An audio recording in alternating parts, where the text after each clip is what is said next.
perfect.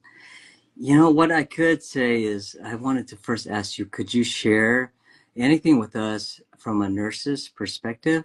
Yes, definitely. So I think what you and I were talking about before is kind of, what do I see as a nurse from the outside of the stroke survivors' experiences? A lot of the people that I talk to at this point, I've been with thousands of people who have had strokes of all different ages and backgrounds, and something that is not officially addressed enough, I think, is the anxiety and depression that often happens when someone has a stroke.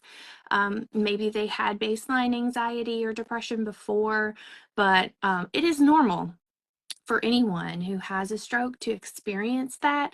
And if they were not already being treated for that, then they may not have coping mechanisms or know who to talk to or who to ask about those feelings. And especially if they've been the caregiver, like if they are the parent or the grandparent or the person in the family with all the answers, and now all of a sudden they're experiencing a lot of anxiety about, I'm afraid if I lay down and take a nap, will I wake up again? Or will I have another stroke? Which are real concerns. A lot of that fear is not addressed because they don't know how to communicate or who to talk to. And so I really want to just let everybody know that you're not the only one experiencing that.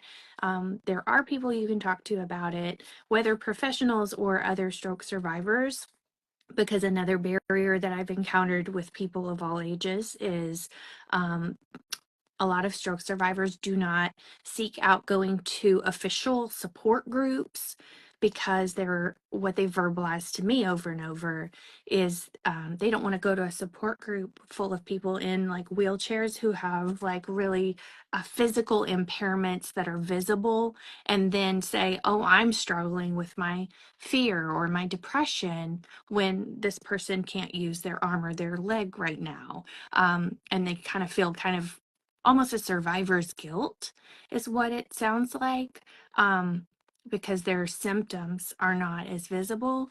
But those people need support too. And so I really want to encourage all stroke survivors that those needs are valid, and um, it's okay to ask for support. That's